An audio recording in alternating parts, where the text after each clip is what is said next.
Quinet. Quinet? Saying this right. We are You live. got it. You got it, girl. We like the behind the scenes.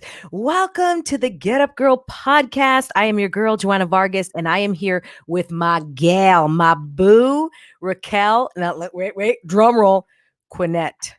Because You got it. we're live. Yes, girl. I was like, I got to say Quinet, with an accent. Girl, it's so good to see you. Ladies and gentlemen, everybody who's watching live or the podcast later, we are a live show. She and I met at an event 1 year ago before the pandemic. We were like rah, and it was an event about events. And then all the events were shut down. And we're like, are you kidding me? Are you joking me? And so we met at an event and we had so much fun because we got to sit next to each other, have dinner, share meals, and get to know each other a little bit better. And especially, Raquel, during the pandemic, we did a lot of stuff together and I spoke on to your audiences and you spoke to mine.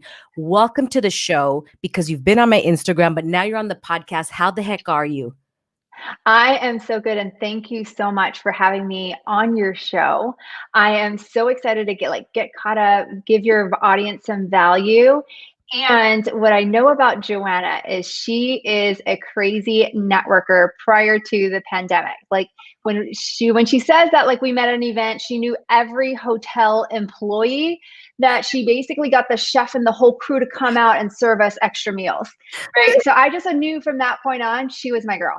So we are on the Get Up Girl, and I just wanted to give shout outs. We were connected since then.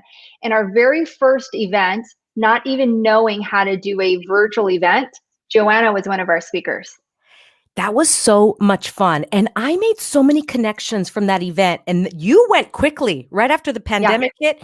You went right away with Maria, and, shout out to Manifesting Ninja. I think that's her handle on Instagram. Yeah. You two created that event. And I think that was my first official event that I spoke at. So you popped my cherry, girl. That was so much fun. And I met so many people. And I think everybody was new to the whole online event space, right? And that was one of the first ones. That was so expansive. That was a really well done event. Yeah, such a good way to start that at the beginning of the pandemic. Okay, I got a question for you, Raquel. Looking back now at the year of the pandemic, because I don't know about y'all, but I thought it was going to be 2 weeks and then a month. And then we're like, okay, maybe 6 months and we're going to, go back. Looking at it now, what is the nostalgia or the feeling that you have looking back? Because I know what I have for me. What do you have? I think it was the best thing that happened for me, not to me. In the time, I didn't know that. In the time, I was in fear mode. In the time, I was like, what do we do now? Coming from the world of real estate and the brick and mortar world, it was like nobody wanted to buy houses. Our investors stopped buying. And, we have a runway in that space of 90 days, right? We meet a client, they get into escrow, it's about 90 days. And so income wise, you're always forecasting when you have expenses or you have employees.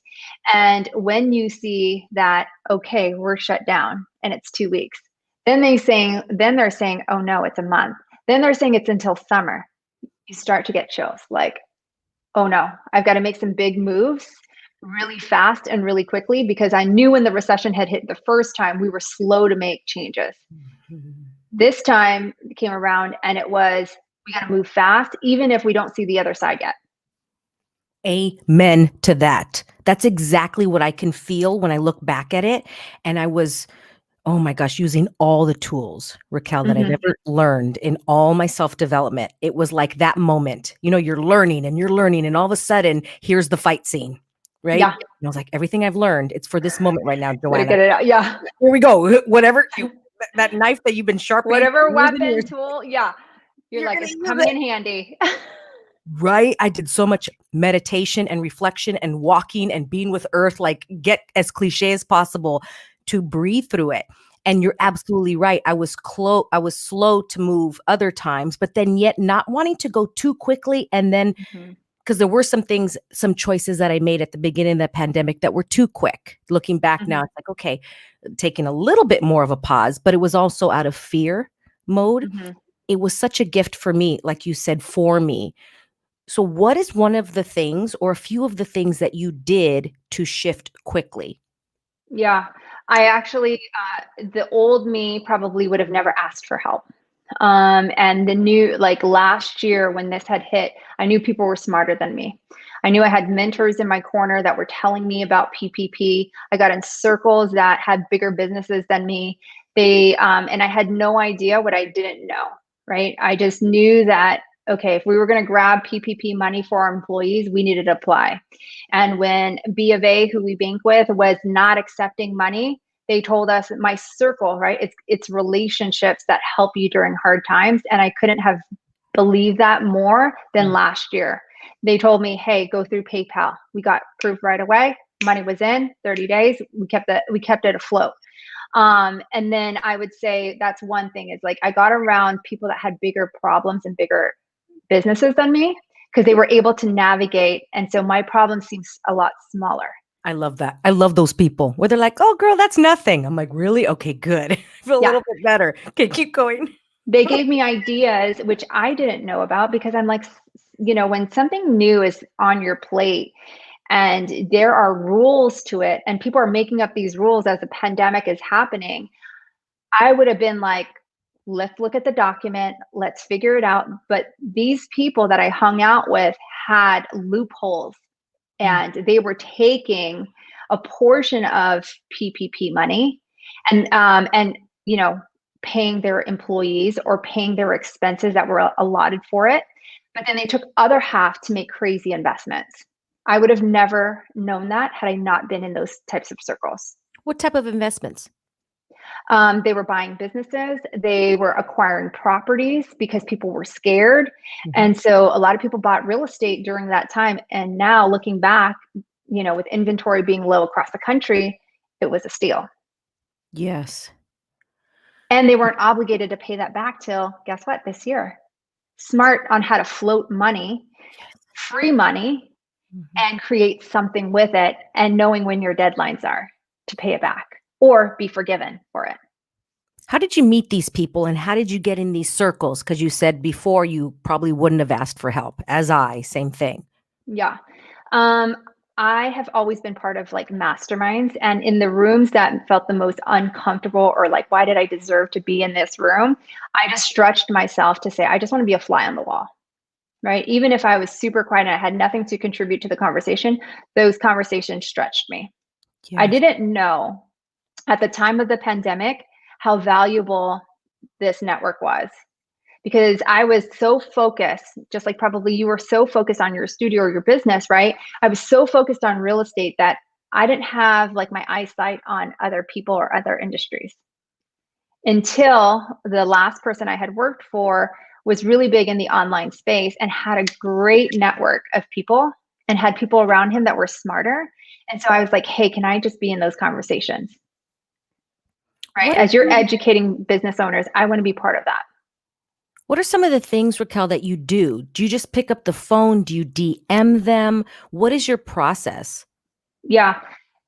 So my process for reaching out to some of the people is like, hey, I've been thinking about you. I want to make sure your family is okay. That's probably one thing that we did really well is we got around relationships, even in our clientele.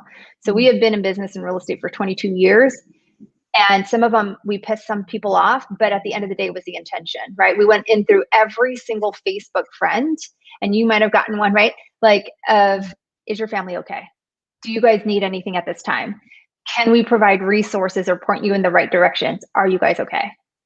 Right? This is Raquel and the team. And we split that list because it was like almost 5,000 people. Okay. And we were updating our database at the same time. But we did a lot of reach outs, DMs, Facebook messages, because the thing is with Facebook messages, if you don't have their phone number and they call you, it rings completely different. And now you're on their radar, right? Now you can make phone calls to them without the do not call list. Again, things that I've learned in this last year. And you show up in their algorithm as soon as you guys get connected again. This is really good. Do you send a voice DM, a video DM, or a written? And have you noticed the difference of how people respond to those? Yeah. So in the beginning, it was all copy and paste because we were just trying to get through our list. Okay. Right. And then and what you taught me at that thing is like, when somebody follows you, send them a DM. And I will say, even today with text messages, I do voice memos Yes. because it's very rare that people will ignore that when they open that voice memo up. However, if people are busy with a text, they'll still ignore it and then they forget about it because there's no flag in the iPhone world of saying like, I forgot to respond to this person. Yes, I wish sending to the iPhone gods, please change that because Yes. yeah, I'm like, I please want hit a reminder and boomerang it for like the end of the day. yes. I don't understand why the text has not. I don't know if it's for Android as well, but I would love, and I'm putting it out there, folders for texts and things of that nature. And I can start just like email. Come on, Yes. people. Yeah. And with all love and everything, I really want to get back to that person. It's just that I saw it, and now I no longer see it. So, everybody listening out there, if you want to mastermind with other people, take that into consideration. Follow up, and it's not all the time that they just don't want to talk to you. Many times they forgot to get back to you, or the text was so generic. So how are you going to stand out? A Yeah. voice. Yesterday, I just got somebody from another podcast, and he sent me a video DM on Instagram. And Again, better. even better. I saw the little play button, play it, and he's talking right to me. It's not just a generic video. Generic. He's saying, "Hi, Joanna." So I know he recorded that just for me. Really stands out. Ooh, this is so good because The other thing that I would say, like just in addition to that, is like, how did I get in touch besides like sending DMs? Is I signed up for, I don't even know how many Zoom calls during the pandemic to try to support other people. And I would send a message right after and saying like, what a great session. Thanks for like, putting value out into the world where people are scared. So that helped a lot because, I took the time after that event to basically send them a voice memo or send them a video that says, hey, let's connect after this. okay, now Raquel, going into the same reaching out to people, but a year later, how would you approach it now? I would approach it now with more video and more voice memos. Or I would make it a system because I'm all about like systems. So anybody that likes your stuff, maybe like start with 5. I think now there's so many apps that you hear about that could keep you accountable. For example, $1.80 is an app out there that is on the desktop where you can follow certain people, you can set comments, and it's gamified. So you know how you're building relationships. $1.80? Yeah, $1.80. Look it up. It's so Yeah, creative, the name. I mean, I know. why $1.80? Because if I you love it. spent $1, I don't know, I think $1.80 on ads, you would get the same results as if you just connected and liked people and put comments. I don't know. Dollar. Is it spelled out? Yeah, $1.80? $1.80. I love it. Okay, I'm going to look that up. Yeah, you Brilliant. can gamify like, hey, I want to contact 20 people a day. I want to put 20 comments, and then it'll show you your progress. Right. Interesting. So you don't have to like put everything on a spreadsheet anymore. Yes. Or there's group leads now. So like you're starting to find now that I always say you got to go head in first in a new business, standardize whatever is working. Then you can optimize and start to look for automation. So now we're at that point of, how do we become more efficient? Yeah. With what we want to do as far as connection, as far as like top of funnel, as far as like audience building, as far as, getting more people to be aware of who we are today. It's the automation because I follow up with people, but then forgetting, and then the DMs just keep going on and on, right? And it's like I lost you. They're so low. Again, I would love folders for DMs Like text. as well. Yeah. Yeah. Oh, so that's brilliant. Thank you for sharing that with us. Of course. So Raquel, you had a brick and mortar, right? And now you're all online or working from home. Is that correct? Or do you still have an office? And no, but we are moving into an office Okay. in April. We're moving into a co-working space, kind of like spaces or WeWork, just to get that community feel and just to kind of get a break from being at home for so long. Absolutely. I enjoy the working at home, but now I'm done. Right? Yeah. Even though I You have and an I are office, the same that way. I'm like, right. It's been a year. I'm like, I need I'm to see good. scenery, even Yeah. if it's for once a week. Right? And now knowing the contrast, I've had both now. And now with, shout out to Abraham Hicks, but as you go through life, you're like, okay, I like that. I don't like that. I like this. I don't like that. And this whole year has created that for me. And I hope others too. I wonder, right? Oh, I like that. Oh, I like working from home, but maybe 2 or 3 days a week, but not all days a week. And I'm going to just like lose my mind. And even though I'm like dressing up at home and doing things, and then, but it's still like, it's not the same, right? Yeah. Yeah. I always say that the first year or last year was a buffet model for us, right? We were trying different things. I like that. Yeah. And then now we know what our favorites are. And we now can create a rhythm around that, or we can create systems, or we can create revenue around what our favorites are. We tried everything, right? Whether it's virtual events or different things. Now we've got a model of like how we can like scale this. Side question. I wonder if co-working spaces are going to boom a little bit. Have you noticed that because of that? I think they will. I think there's a huge demand for people wanting to get out. I also know that, there's a lot of people that aren't accustomed to either their spouse or their people at home. Especially, I think in certain states like California, I think they're all moving here because we're open. And so people want to have those regular conversations, right? They want to have like meet new people, and they want to save their marriages.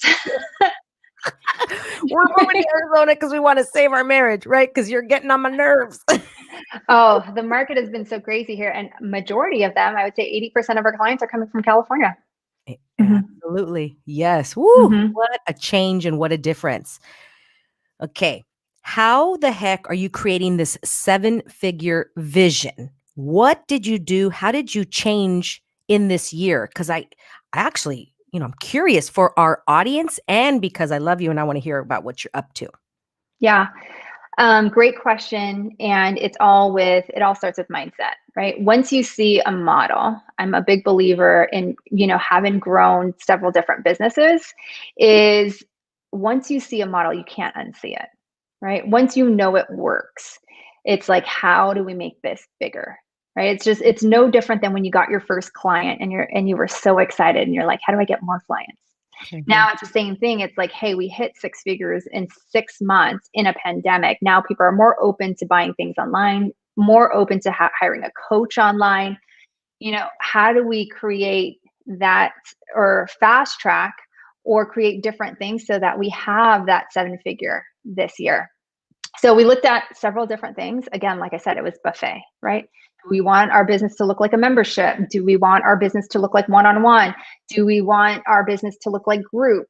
So we added different pillars, and I got around, coaches, quite honestly, that were doing it for a long time.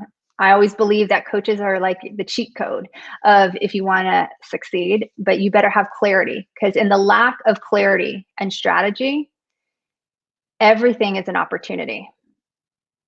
Yeah. So when you are unclear about where you want to go in your business, whatever you see on Facebook or whatever you see on Instagram, you start comparing yourself to that, or it becomes a bright and shiny object and you feel like you need it in your business. And really what it comes down to is a lack of clarity, and a lack of strategy always becomes a bright and shiny object, or everything around you becomes a bright and shiny object. Raquel, amen to that. 10xing that. I have been an entrepreneur for 20 plus years. And what I've realized during this last year is that many of the business in the past that I've built have been on, how can I explain it? Almost like barely on toothpicks. Like there was clarity, but it wasn't crystal clear. Like I had glasses on, but the prescription could have been stronger. And this year of the pandemic has really, I'm going to say, unveiled me as a business owner. I'm getting really crystal clear. And here's the next thing, that not just I know it as the business owner, every single person in the staff knows exactly what we're selling, knows exactly what we're selling in one word. What's the result we're giving in one word? What's the problem we're solving in one word? And that took us a year to find. We are getting so clear. I'm not as disciplined to do that. I'm more like, let's jump in. We'll figure it out later. I'm like, ooh, this is different. When there's no brick and mortar, when there's nothing to fall back on, we're going to be so clear. I'm so glad you brought that up. Anything else out there? Because you're a business coach that you realized or have seen with your clients where the clarity's not there, and then they go for the shiny object. They want it quickly. they see people on Instagram making 6 figures or 7 figures, and then it's going to come like this and it's going to be so simple. It's the consistency and the commitment to me that I've noticed. So what have you noticed with your clients? First is everybody's business can be built differently. There is no right or wrong way to build an online business. It's just a matter of if it's effective or ineffective for you. So I always go to my clients, and you can't compare my one-on-one with another one-on-one because they both have different zones of genius. Some people love to talk, some people love social media, some people don't, right? And some people say, like, you've got to show up every day on social media. You have to have all these likes. You have to be verified. Like, I heard all those things. Yeah. And I'll tell you that I actually put that on the shelf, and I was like, let me just see if I could create a transformation and if I can create a result for people to scale their business in this online space, it'll take care of itself. Majority of my clients came, and we got booked really fast in the end of December with our one-on-ones. The contracts that we have, people are blown away for our one-on-one. But it created opportunities because I was so focused on my client and getting a result, getting a transformation, that I wanted to stand out differently from all the other online coaches, right? I wanted to figure out what my zone of genius was in this business, because everybody could be a business coach, right? But it's who gets the result. Yeah. And when you start seeing your clients change, whether it's their lifestyle or change their income or cry or have their kids write you letters and saying, you've changed my mom's life and our life, like, that hits home for me, right? When one of my clients can hit 7 figures in a month, it'll open doors, right? Because you have provided so much value for them and your partners with them, right? I'm not here to take a check. I'm not here to just take on any client. I have a certain avatar of what I want in a client, and I'm not willing to bend my boundaries right now. And what is your zone of genius? And everybody out there, that's from the book, The Big Leap. Yes, your zone of excellence and your zone of genius, right? So good. I love that book, everybody. Shout out to Gay Hendricks, The Big Leap. Please read that book. It's one of my top 5s. So what is yours? My zone of genius is always growing and scaling revenue in any company. And that's probably what I lead with, right? Revenue, Raquel, if you wanted to create new revenue or scale your revenue, go to Raquel, right? It's like, I know that it's very measurable. It's math is the path to success in a business. A lot of times and we know this in brick and mortar, you have up and down months, you have seasonality, right? And so do online entrepreneurs when they create launches. So how do I create consistent income for them every single week so they can make the proper investments and make strategic investments in their business? So my first domino with a lot of them is always revenue, because it's something that they can see change right away. Okay. Who is your avatar? Let's start with that. Yeah. My avatar is, number one, somebody that already has a business. It's not like the newer entrepreneur. It's somebody that has a business that's probably stuck, that has tried all the things, and that really wants somebody to connect the dots. They don't know what they don't know. They don't even know what their next level looks like, but they know that they want more. Okay, that makes sense. All right. And anything else with that? Females, males, any type of online business? In the beginning of the pandemic, see, this is where you start to pivot, is I only did females, but now half of my rosters are male. Interesting. Which is really interesting, right? Because I didn't think that I could coach them. But I'll tell you, there is a different type of personality. And I don't know if it's because I grew up in sports and I was like around brothers and I have like that tomboy thing where I don't, like, we talk as if like, we are brother and sister, but they create results. They go into action because they don't think emotionally about things. I would say the difference between men and female is that they go into action really fast.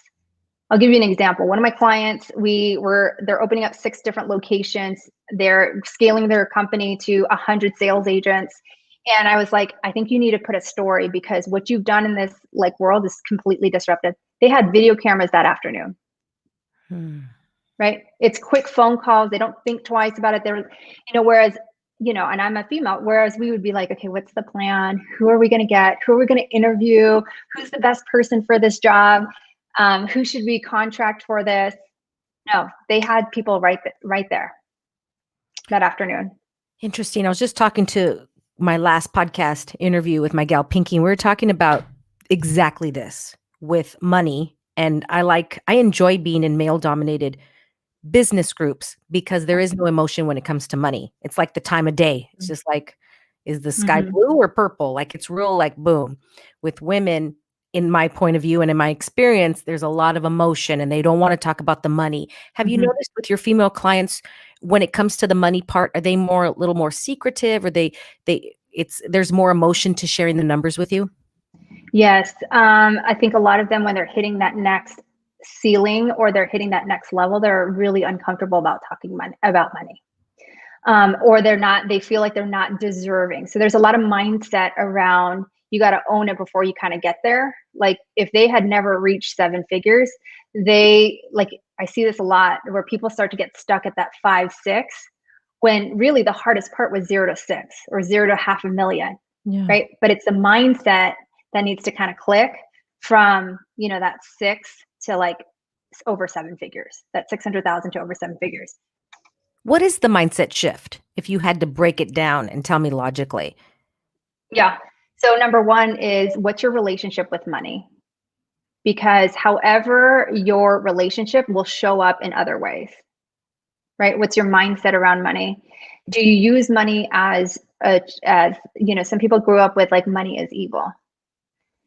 And it comes from upbringings. And there's other people that like money is a tool that gives us choices where we can solve problems in the world. Right? It's how we look at things. Change the way we look at things, and the things we look at change. So I would say that, can you, and believe it or not, a lot of my high achieving women have a hard time spending on themselves, but they'll be more than willing to spend on their staff. They're more than willing to spend on their team members. They actually put their self last when it comes to a lot of things because they're so busy building their business and taking care of people around them that they forget about them. Yeah. Wow. Can you say that one more time? What you look at? What was that quote? Change the way you look at things, and the things you look at change. I So really like that. anytime that there is an issue, anytime that there is a problem, I always tell my entrepreneurs and my CEOs is like, let's look at it from a different perspective, right? And I always use this AAA method, is like, let's audit the process or the event or whatever it was, the system, the hiring process. Let's audit, right? And then let's adjust, and then we got to take action right away. And I love how those guys got the camera. They took action right away. Do you think they went through that 3A process or they went right into action? So a lot of people say, what's the difference between some of your entrepreneurs that that have these hockey sticks in their business, right? Or even startups that have these hockey sticks in your business. And I will say that it's all about action. It is all about execution. So everybody has goals and dreams. Everyone can come up with a 2021 business plan, but where people fall off is there's this bridge. It's execution and implementation. Yes. That is always the biggest gap for predictable results. Choice creates awareness, like do something. And then you'll, like those guys that bought the camera, it created awareness of whatever to do next. Yeah. You Yeah. were forced to.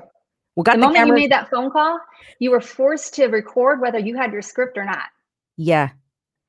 You're on stage. You know this better than anything. You put somebody on stage, they got to perform. Sometimes you don't get rehearsals. Yeah. Okay. Really good, because I know where I get, what's the word I'm trying to, distracted. I get distracted in the action part. And what I've realized in this year is that I will take action when there's a brick and mortar because there's something there. Do you get what I mean? Like, oh, there's people there. They're physically there. When it's online, I've noticed that I can distract myself because, well, I'm creating it. There's nothing really there. So if nobody knows I don't show up, then I don't show up. So what have you noticed in that? You get what I mean, Raquel? Am I the only one? Right? No. Because, well, I'm going to go live today. Then you can say, well, I'm not going to go live today. Nobody knew I was going to do it. Right? Yeah. It's no different than when you have employees or you manage yourself, right? When you have payroll and you've got to pay people out, you got to make sure that the company generates revenue. Because the last thing you want to do is lay people off after you've turned their world upside down. Yeah. So when it comes to being online and you not saying, you not telling anybody that you have to be online, You're not accountable to anybody, and we will always let ourselves down first before we let other people down. But the moment that we post like, hey, Joanna and I are going live, Yeah. regardless of what happens in the outside world, my kid could get sick, I'm still going to show up here at like 2 Can't let o'clock you my down. time, 1 o'clock your time, right? But if I never had to post it, then that's a freebie, right? That is a way for me to do an excuse. And it's no different when I see you do your 30-day challenge, right? Yeah. You've announced it to the world. No matter what, you've got to show up. Yeah, girl, I'm doing this 30-day challenge for me. I'm like, because by putting it out there, and then I said, this was in November. I'm going to do it for a month. I'm like, ooh, I'm going to do it 2 months. And then something just came out of my mouth and I said, I'm going to go live every day. And I'm like, oh shit, it's out there. I just said it. And it felt so good and it felt so light. It works for me by saying Yes. that. That's my own kind of similarity to having a brick and mortar. By saying it, I'm going to do And it. those are your customers, right? Because you've announced it to your customers online, or your potential customers, that you're doing this thing, that you're committed to this thing. And I think there's that fear of, if I don't show up, what are they going to think? Because I've announced that I've got a 30-day challenge. I put a goal out there, right? I put it out in the universe. So now I, as a business coach, have to execute on that. Because how can I expect my clients to execute on things that are uncomfortable when yet I'm not willing to execute? Yeah. Oh, and I love to share my journey as well. Like people think, oh, just the other day I was talking to my cousin and she's like, oh, I thought your life was always like so perfect. I'm like, where'd you get that from? Like, yeah, I'm like, I'm trying to be so raw and like, yeah, I'm out there. Like, I love to talk to people. I'm fun. I'm this. And there's moments I'm like, that's why I'm the get up girl. They're like, you are the get. You just keep getting back up. I'm like, I know. I'm like that clown doll that you punch Yeah. and the clown keeps coming back up. I'm up again. I'm up again. Yeah. And that's my zone of genius. I have a few others, but yeah. And just 10Xing my zone of genius. Raquel, this is so great. As you're speaking, my wheels are turning because you have a very eloquent way of speaking. So I can just imagine how you are with your coaching clients. It's very like, let's do this, let's do this. And people as I that are visionaries that are like, "Ah," have you discovered that with your personality, you're able to like bring them back? Yeah. Or maybe not. Because I know how it is to be a visionary. You have thousands of ideas and you always want people around you to execute. So you kind of like dump on them, right? Call it seagull management. Like, oh, I came from a conference. I have like all these ideas. I'm going to dump this on you. I'm out, and then you're pissed off next week because things didn't get executed. Like, who dropped the ball? I'm like, what did I miss that I wanted this done? Yeah. Right. So when it comes to visionaries, I know that personality, and I know that at the end of the day, if I can give them actionable steps through clarity, then we have something to execute on. It's no different than when buyers are confused, they don't buy, right? So it's the same thing when there's a CEO and they've got multiple things going on, and multiple problems. And I always say, if you don't deal with the problem every single day, you haven't made enough risky decisions in your business, right? Because most CEOs always have curveballs all day, right? It's how we solve them that makes us great CEOs. It's the ones that quit that goes, this is not for me. So I think having clarity, and sometimes I have to hold the mirror back, because in this online space, they go, well, so-and-so built their business and they had a 7-figure launch. And do I need to start doing a podcast tour? Do I need to do this? Do I need to do that? Right? Sometimes I have to hold the mirror and go like, where's your energy at? Right. Can you create space? And that's probably one of the things that I do in the very beginning with coaching somebody, is you can always look at somebody's habit and calendars, and I can tell you where your future is. So you cannot grow in chaos. And I tell all of my CEOs that. So if you are stressed and in chaos, you make like ineffective decisions, because you're trying to get through things really fast. But I have to create space. That's probably one of the first things that I do besides goals, is like, let's create space in your calendar so you can work on your business, and we could really deep dive as to where we want to go and what next level looks like for you. Amen to that. I feel like I'm a recovering no space girl. Now I'm like, Me too. space. Yeah. Me too. I used to fill up every single line in my calendar. Every single. And I was like, oh, that's a productive day. And I'm like, no, my coach told me this year that like, just because you're busy doesn't mean you're productive, right? It's all about how we work smarter and create achievement versus adding more things to our plate. Wow. Okay. Oh, I derailed a little bit, but this is about, the get up girl. gosh, I don't even, you know what? I'm going to ask you this, but Yeah. let's tap onto it a little bit. I want to hear about a time where you fell, a difficult time. And then how did you get back up? Because I want to get into your brain, Raquel. You are so, like I said, so eloquent in the way it calms me with my brain. It's like very, gosh, manic. I'm going to say it's the best way. It's like, "Ooh." So you're a very calming energy for me. So which I'm like, okay, I think this is going to be great. So I would love to hear from you. And then how did you get back up? Yeah, I mean, there's plenty of examples that I could go on and on. And I think this is why I have certain people in my life so that they can help me get back up when I don't feel like it. Last week, I did a challenge and I felt like quitting the business. Right? I'm like, this is too much. I've never done a challenge. This is crazy. Why would I have to show up every day? Like, I thought of every single excuse, but it was my coaches that pushed me along. I would say my biggest one probably is losing it all in the last recession or right before the pandemic. Before I met you at Event Love, and I don't share this story a lot, is I decided to step out of our real estate business, have somebody else run it. I took on a startup position as a C-level executive, as a CRO. And in startup world, you just know that the income and the money that they raise is ridiculous. So just to give you idea is that I had a CFO from Dell, I had a CMO from Yahoo, and here I am, little Raquel, is what I thought, right? I looked at LinkedIn and that was probably one of my biggest mistakes of like, how in the world do I belong at this seat? And so I took on that role because my husband was like, oh my gosh, Raquel, CEOs don't even get this and bonuses and this, right? Like the income for that role was ridiculous, ridiculous. And in October 31st, the founders, which one of them is a billionaire. So if anything that has to do with e-products or like cigarettes, he gets a royalty. So you can just imagine like working for that type of CEO. Every single puff. Yes. Wow. Okay. Royalty. He was the first e-cigarette out in the market. Wow. Yeah. So he funded the whole thing. Our salaries, I think, were $1 million a month with like less than 10 people. Right. So it was very hefty. And that's a month. That's not a year. Right. So what happened on October 31st is they got into an argument, and November 1st, we were all out of a job. Wow. That fast, that quick. And so you start to think, almost 40 years old, you're about to turn 40, of like, what do I do now? I kind of like sacrificed something that I built. Yes, I could step into it.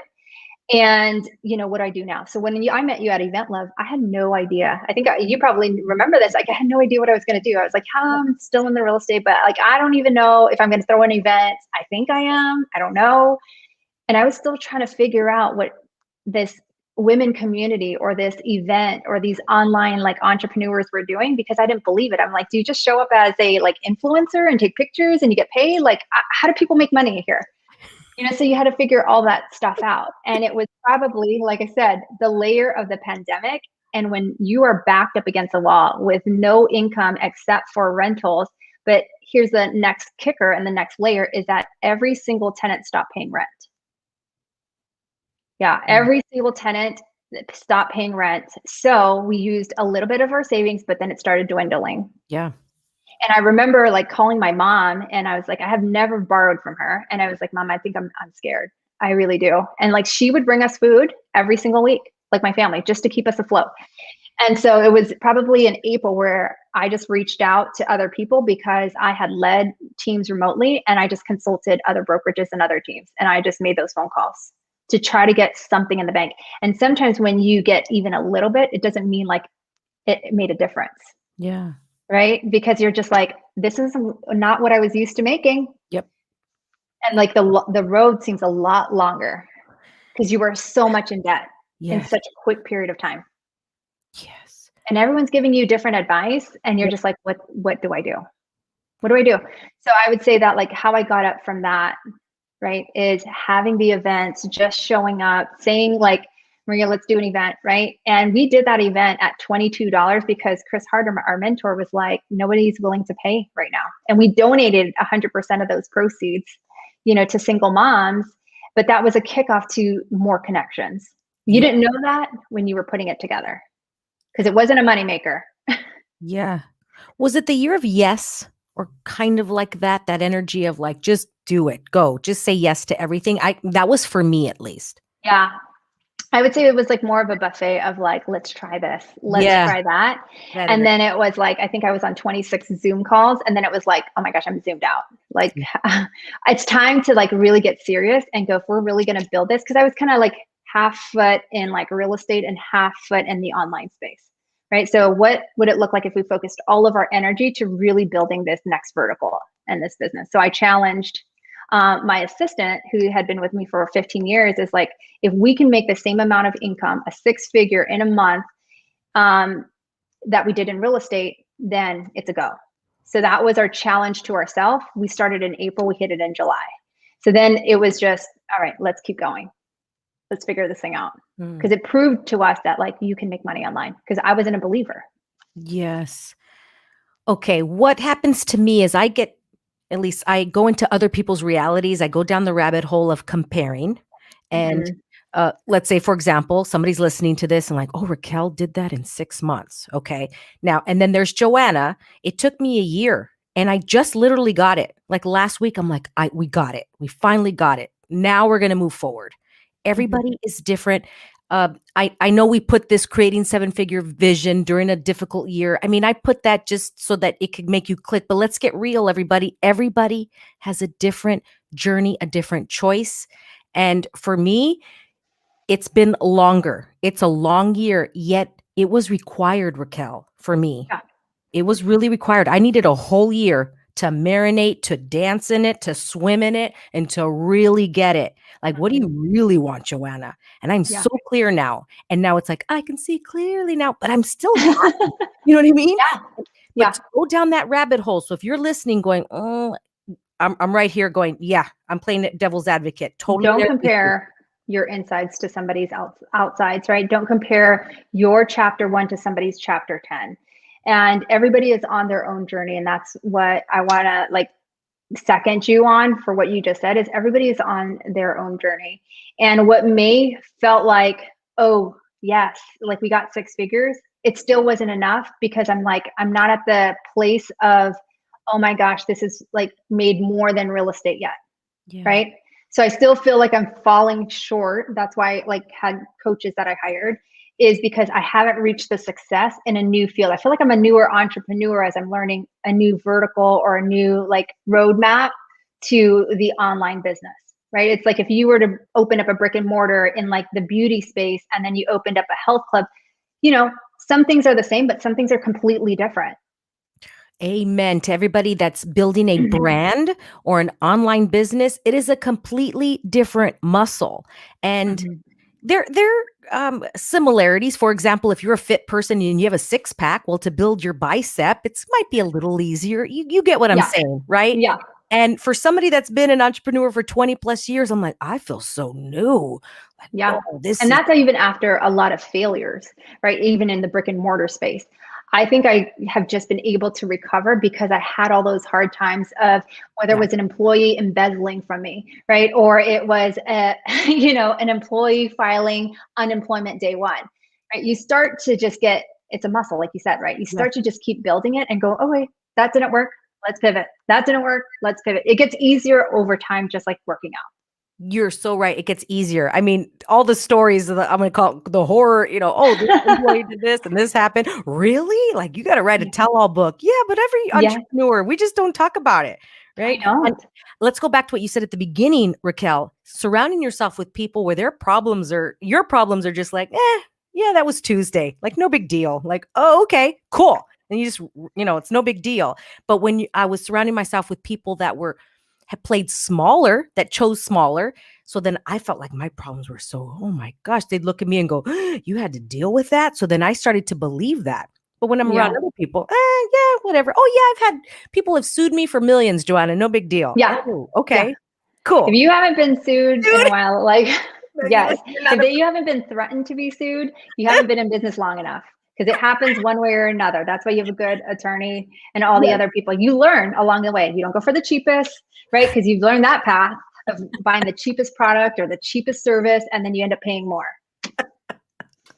Oh my God, I love it. Yeah. And to everybody in their journey. And I like how you said chapter 1, don't compare it to their chapter 10. And many people's chapters are different. Some people's chapters are 3 pages and My chapter 1 might be 100 pages. So that's and whatever your chapter 1 is 100 pages, there might be something in my business where that's 100 pages for me. Yeah, in your chapter 7, and it's just different. Yes. Yes, and man, this whole year has been a lot of removing the judgment for me of the comparison of the jumping into other people's stuff. Like I would, I'm like, what is this, Joanna? Like, oh, okay, I'm all good. And then when I really ask myself, I am the happiest I've been. Oh, yeah. Like the happiest. Oh, yeah. But if you looked at it on paper, Raquel, like we just said, it's not comparable to what before, but from what you built, but you are happy. You have flexibility. You have freedom. You probably have less stress. It's just a different type of stress. So it's a different. Yeah. Go ahead. Sorry. Comparison is a thief of joy, for sure. Comparison is the thief of joy. Yeah. And clearing that judgment. Yeah. Mm-hmm. And for me, I go into question like, what is this? I get really curious rather than wanting to beat myself up for, why are you comparing? And because the true Joanna is so happy for that person. That's the true, authentic inner being. I could be looking at Raquel's stuff and like, I go into, oh my gosh, she did all that. I'm like, wait, Joanna. The true, authentic Joanna is so happy for Raquel. So what is that? I learned something about that that I think would be really helpful. When you see admiration in other people, you actually have it within you because it's on your radar. You just haven't tapped into that power. And be thankful for people that have gone before you and people that have stretched you to think differently because they exposed you to a new level of what's possible. Yes. I love this quote. Jealousy is a call to action. Oh, so yeah. When I have jealousy, I'm like, there's information here. There's a call to action. It's really not about that person. Something's coming up, stirring, and it's information. I'm like, ooh, what is this? So like if I saw you on Instagram and I'm like, ooh, Raquel, I'm a little jealous. Ooh, what is this? Ooh, it's a call to action of whatever. And every day it could be something different. It may not be the same for every time I see somebody that I have this like jealousy. Yeah, you have it in you. You just haven't tapped into it. You have to look at it from a different perspective. So good. Yes, yes. Because there's that feeling of jealousy. So you have it in you. Not the jealousy part, but the ability to do what Joanna's doing, what I saw on social media. I just have not taken the risk, or I just not have taken action, or I just have not, moved forward. And I've sat in jealousy versus taking action, like what you just said. Oh, yes. And that's exactly what happened. A couple days ago, I was looking at a girlfriend and she was like posting these fitness photos. And I was like jealous. I'm like, wait. I'm so happy for her. What is this? I'm like, oh, because my fitness, whatever it was, whatever that energy came up, and it could be, like I said, different each time. It doesn't necessarily mean that I got to do fitness. There might be something there. There's information here. It triggered me. It triggered the information, and it came up like I had almost like vomited. It came up my esophagus. I'm like, ooh, what is this? And then I'm like, I am so happy for her. So I left a comment. Next, right? But before I had all the tools, Raquel, I would have beaten myself up. Why am I jealous of her? Because I'm not. So you're a bad person, Joanna. And then the crazy is like a little loop in my head. This is why you need other people. You need a friend, right? You need friends because when you go, like I always say, there's a drunk monkey inside of your head, right? And don't let that drunk monkey talk, because the self-talk that you say to yourself, you would never say to a friend. Never. We're so cute. Because they'd be like, you're crazy, Joanna. Like, seriously, you're looking at her 6-pack abs? But what about your booty? I love you. That's why it's so fun. Raquel, where can everybody find you? You live mostly on Instagram. You have a website. If people want to work with you, give us the info. I mainly play on Instagram. It's Raquel Q. It's our choice of platform today. I think we'll add LinkedIn later on, but right now we want to just focus on certain things, and it's on Instagram with It's Raquel Q. Ooh, like that. Yeah. Okay. And the Q, because your last name, you just said it was easier, right? Yeah. Yeah. I think you and I talked about that. Even in real estate, I never had used my last name because people just had a hard time spelling it. Yeah.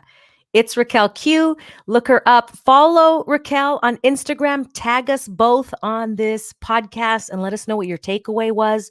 Really good business tips today. Really good. Yeah. I mean, they were very, very helpful for me. And I hope, people listening, and if you're listening and don't have a business or, something that you're thinking about, because look, in 2030, things are going to change even more.